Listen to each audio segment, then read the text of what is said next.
ஆண்டவரும் இரட்சகருமாகிய இயேசு கிறிஸ்துவின் இனிய நாமத்தில் உங்கள் யாவருக்கும் அன்பின் வாழ்த்துக்களை தெரிவித்துக் கொள்கிறேன். அருமையான தேவ பிள்ளைகளே, புதிய நாள், புதிய நம்பிக்கை, new day new hope daily devotion மூலமாய் இந்த நாளில் கூட உங்களை சந்திப்பேன் நான் மிகுந்த மகிழ்ச்சி அடைகிறேன். அல்லேலூயா. இன்றைக்கு கூட கர்த்தர் நம்ம கொடுக்கிற வார்த்தை என்ன? எஸ்தரின் புஸ்தகம் 8ஆம் அதிகாரம் 16வது வசனத்தை கூட வாசிக்க கேட்போம். இவ்விதமா யூதருக்கு வெளிச்சமும் மகிழ்ச்சியும் களிப்பும் கனமும் உண்டாயிற்று. இவ்விதமா யூதருக்கு வெளிச்சமும் மகிழ்ச்சியும் களிப்பும் கனமும் உண்டாயிற்று. பாருங்க, யூத ஜனத்துக்கு ஒரு பெரிய சந்தோஷம், ஒரு பெரிய கொண்டாட்டம், ஒரு பெரிய கனம் உண்டாகிறது என்று வசனம் சொல்லுகிறது. இது எப்படிப்பட்ட சூழ்நிலையில் சொல்லப்பட்டதுன்னா, இந்த யூத குலம் அழிக்கப்பட வேண்டும். இந்த யூத குலத்துக்கு விரோதமாய் ஆமான் ஒரு சதி திட்டத்தை செய்து இதை அழிக்க வேண்டும் என்று நினைக்கிறான். அதே எஸ்தரின் புஸ்தகம் 3ஆம் அதிகாரம் 8வது வசனம் வாசிப்பீங்கன்னா அங்கே சொல்லப்பட்டிருக்கோம், வாசிக்க கேட்போம். அப்பொழுது ஆமான் அகாசுவேரு ராஜாவை நோக்கி, உம்முடைய ராஜ்யத்தில் சகல நாடுகளிலும் உள்ள ஜனங்களுக்குள்ளே ஒருவித ஜனங்கள் சிதறுண்டு பரம்பி இருக்கிறார்கள். அவர்களுடைய வழக்கங்கள் சகல ஜனங்களுடைய வழக்கங்களுக்கு விகார்ப்பமாய் இருக்கிறது. அவர்கள் ராஜாவின் சட்டங்களை கைக்கொள்ளுகிறதில்லை. ஆகையால் அவர்கள் இப்படி விட்டிருக்கிறது ராஜாவுக்கு நியாயமல்ல. பாருங்களேன், ஒரு பொய்யான குற்றச்சாட்டை வச்சு இந்த யூத ஜனங்களை அழிக்க வேண்டும் என்று ஆமான் சதிதித்தம் சீட்டுகிறான். இங்கே சொல்கிறான், அவங்க என்ன பண்ணுற, ஒரு விதமான விகற்பரமான ஜனம் பரம்பி இருக்கிறாங்க. அவங்களை இப்படி விட்டு விடுறது நல்லதில்லை. அவங்களுக்கு ஏதாவது நம்ம செஞ்சாகணும். அது மாத்திரம் இல்லாமல் ராஜாவின் சட்டங்களை கை கொள்ளுகிறதில்லை. தேவப்பிள்ளையிலே, ஒருவேளை உங்களுக்கு ஒரு விரோதமாக இப்படி மக்கள் எழும்பியிருக்காங்களா? அவனுக்கு ஏதாவது செய்யணும், அவனுக்கு விரோதமாக ஏதாவது செய்யணும், அவன் அந்த காரியத்தை கைக்கு வர பண்ணக்கூடாது, எப்படியாவது நான் அழிக்கணும்.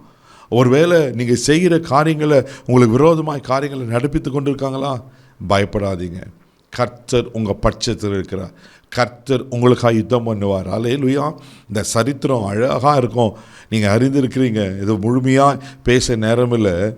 இப்படிப்பட்ட சூழ்நிலை தான் இவன் இன்னொரு காரியத்தை செய்கிறான். அதே எஸ்தர் 3ஆம் அதிகாரம் 13ஆம் வசனத்தை கூட வாசிக்க கேட்போம். ஆதார் மாதமான 12ஆம் மாதம் 13ஆம் தேதி ஆகிய ஒரு நாளிலே சிறியோர் பெரியோர் குழந்தைகள் ஸ்திரீகள் ஆகிய சகல யூதரையும் அழித்து கொன்று நிர்மூலமாக்கவும் அவர்களை கொள்ளையிடவும் அஞ்சற்காரர் கையில் ராஜாவின் நாடுகளுக்கெல்லாம் கட்டளை அனுப்பப்பட்டது.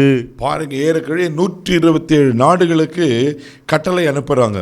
வேகமாக போகிறது. என்னென்ன கட்டளை இங்கே பார்த்தீங்கன்னாக்கா, பெரியோர் சிறியோர் குழந்தைகள் ஸ்திரீகள் எல்லாரையும் கொன்று அழித்து நிர்மலமாக்கி போடணும். ஹல்லேலூயா. இப்படி அவற்றை பயங்கரமான கட்டளை அனுப்பப்படுகிறது. ஆனால் கர்த்தர் விட்டுருவாரா? தெய்வப்பிள்ளை, அந்த சம்பவம் தெரியும். ஆமேன். அவர்கள் முழங்கால் படிட்டு உபவாசத்தோடு எஸ்தரும் தாதிமாரும் ஆமேன் மொர்தேகாய் யூத மக்கள்லாம் ஜெபம் பண்ணுறாங்க. எந்த ஆமான் யூதரை அழிக்க வேண்டும் என்று நினைத்தானோ, அதே ஆமான் எந்த மொர்தேகாய்க்கு விரோதமாய் அந்த தூக்கு மரம் செய்யப்பட்டதோ, அதே தூக்கு மரத்தில் ஆமேன் ஆமேன் அவன் மரித்து போகிறத பார்க்கிறோம். யூத ஜனங்களுக்கு அப்போ தான் இங்கே சொல்லப்பட்டிருக்கு, ஆமேன், மகிழ்ச்சியும் களிப்பும் கனமும் வெளிச்சமும் உண்டாயிற்று என்று. ஒருவேளை உங்களுக்கு விரோதமாக கூட உங்களை அழிச்சிடுவேன், உங்களை நாசமாக்கிடுவேன், இப்போ அப்படியே பயங்கரமான காரியங்கள் எழுப்பி கொண்டிருக்கா? பயப்படாதீங்க. தேவ சமூகத்தில் உபவாசருங்க, தேவ சமூகத்துக்கு போங்க, அது சமூகத்தில் உங்களை ஒப்பு கொடுங்க. கர்த்தர் உங்களுக்காக யுத்தம் பண்ணுவார், உங்களுக்கு மகிழ்ச்சியை கட்டளிடுவார், உங்கள் இருளை வெளிச்சமாய் மாற்றுவார். எங்கே வெட்கப்பட்டு எங்கே பயந்து பண்ணீங்களோ அதே இடத்துல உங்களை உயர்த்தி கனம் பண்ண உண்மையில் இருக்கிறார்.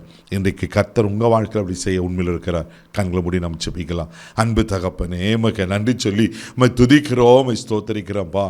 யூதருக்கு மகிழ்ச்சியும் கனமும் ஆண்டவரே வெளிச்சமும் ஆண்டவரே மக்கள் களிப்பும் உண்டானது போல் யார் யார் வாழ்க்கையில் என்ன இருள் சுந்தருக்கோ ஆண்டவரே இவங்களை அழிச்சிடுவேன், நாசமாக்கிடுவேனே யாரெல்லாம் எதிராக இருக்கிறாங்களோ ஆண்டவரே அவர்கள் மத்தியில் நீங்கள் யுத்தம் பண்ணி உங்கள் ஜனங்களை நீங்கள் விடுவித்து பாதுகாத்து கொள்ளும்படியாக ஜெபிக்கிறேன்ப்பா. அன்பின் கரத்தில் ஒப்பு கொடுக்கிறோம். இதில் பாதுகாத்து இவருக்கும் மகிழ்ச்சியும் களிப்பும் உண்டாகட்டும். ஆசீர்வதியும் கனப்படுத்தும். இந்த நாள் முழுதும் கரம் பெற்று நடத்தும் பொறுப்பெடுத்துள்ள இயேசுவின் மூலம் ஜெபம் பிதாவே, ஆமென். அவர் உங்களுக்கு துணை செய்வார். தைரியமாக போங்க. God bless you.